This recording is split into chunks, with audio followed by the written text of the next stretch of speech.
सुप्रभात देवियों और सज्जनों, मैं कर्नल सोफिया कुरैशी और मेरे साथ विंग कमांडर व्योमिका सिंह आज आपको 6 से 7 मई 2025 की रात 1:05 से 1:30 बजे के बीच भारतीय सशस्त्र बलों द्वारा अंजाम दिए गए ऑपरेशन सिंदूर के बारे में जानकारी देंगे। ऑपरेशन सिंदूर 22 अप्रैल को पहलगाम में हुए विभत्स आतंकवादी हमले के शिकार मासूम नागरिकों व उनके परिवारों को न्याय देने के लिए लॉन्च किया गया था।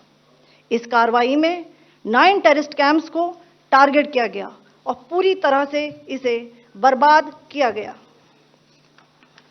पाकिस्तान में पिछले 3 दशकों से टेरर इंफ्रास्ट्रक्चर का निर्माण हो रहा है। इसमें recruitment, indoctrination centres, training areas व लॉन्च पैड शामिल थे, जो पाकिस्तान और पाक अधिकृत जम्मू कश्मीर POJK दोनों में फैले हैं। Operation Sindoor was launched by Indian Armed Forces to deliver justice to the victims of Pahalgam terror attack and their families. 9 terrorist camps were targeted and successfully destroyed. Over the last 3 decades, Pakistan has systematically built terror infrastructure.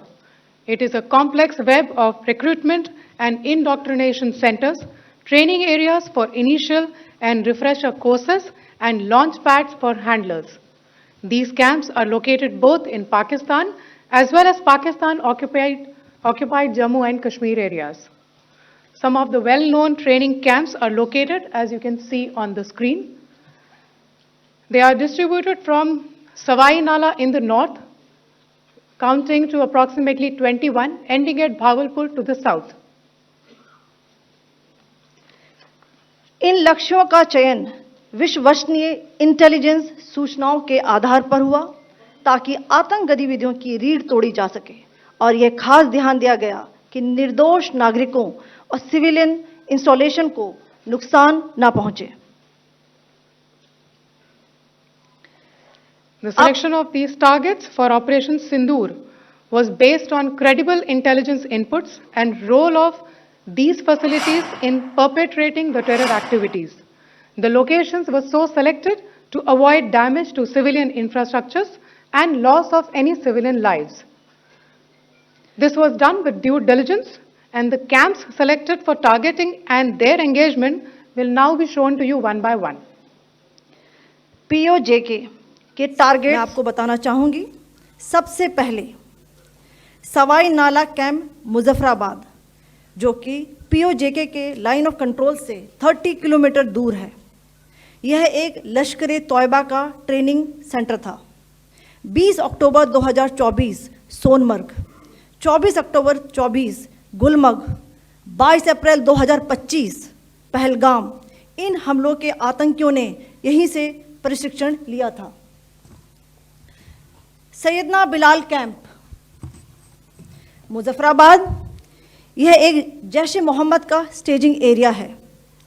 यह हथियार, विस्फोटक और जंगल survival training का केंद्र भी था। Gulpur camp Kotli, यह LOC से 30 किलोमीटर दूर था। लश्कर तौयबा का बेस था, जो रजौरी, पुंछ में सक्रिय था।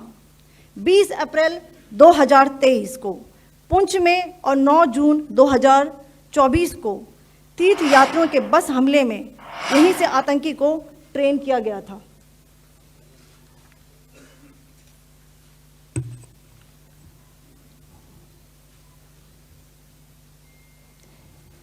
बरनाला कैंप भिंबर, यह LOC से 9 किलोमीटर दूर है।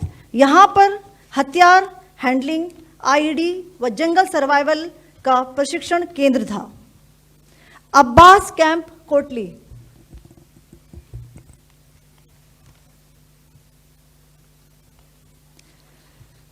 यह LOC से 13 किलोमीटर दूर है। लश्कर तौयबा का फिदाइन यहां तैयार होता था। इसकी कैपेसिटी 15 टेररिस्ट को ट्रेन करने की थी।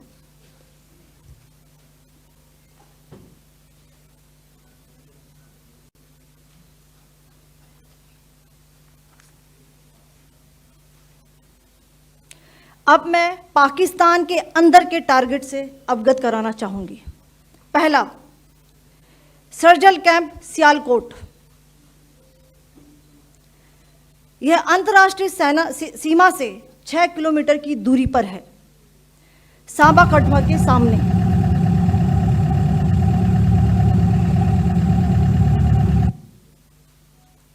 मार्च 2025 में जम्मू एंड कश्मीर पुलिस के 4 जवानों को की जो हत्या की गई थी, उन आतंकवादियों को इसी जगह पर ट्रेन किया गया था।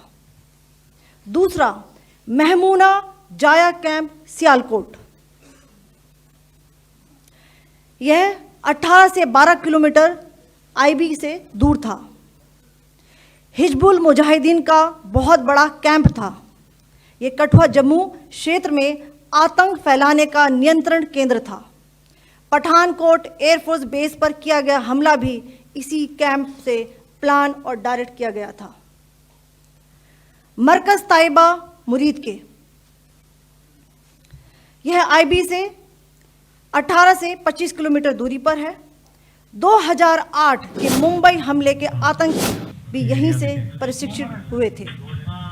अजमल कसब व डेविड हेडली भी यहां ट्रेन हुए थे।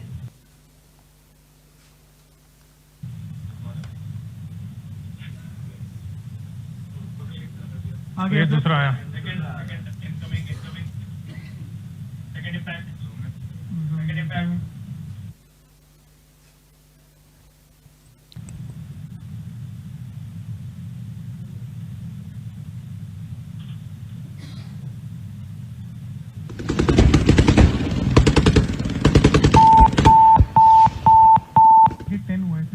टारगेट 10 हुआ, एंक्लोजर सेम ही है।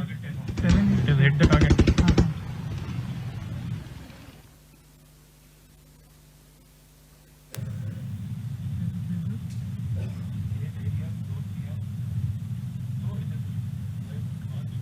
आ गया सर,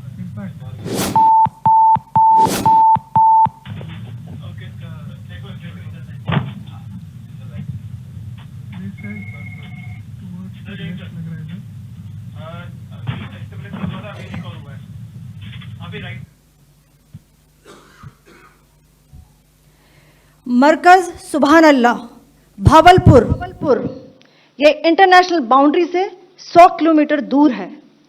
जैश ए मोहम्मद का मुख्यालय था। यहाँ पर रिक्रूटमेंट, ट्रेनिंग व इंडॉक्ट्रिनेशन का केंद्र भी था। शीर्ष आतंकी अक्सर यहाँ आते थे। मैं आप सबको बताना चाहती हूँ कि किसी भी सैन्य ठिकाने का निशाना नहीं बनाया गया और अभी तक किसी तरह की नागरिक क्षति की रिपोर्ट नहीं है। धन्यवाद। जय Hind. The strike on the terror camps were undertaken through precision capability, as shown to you. A niche technology weapons with careful selection of warheads was ensured so that there will be no collateral damage. The point of impact in each of the target was a specific building or a group of buildings. All the targets were neutralized with clinical efficiency, and the results reiterate the professionalism of the Indian Armed Forces in the planning and execution of their operations. No military establishments were targeted. India has demonstrated considerable restraint in its response. However, it must be said that the Indian Armed Forces are fully prepared to respond to Pakistani misadventures, if any, that will escalate this situation.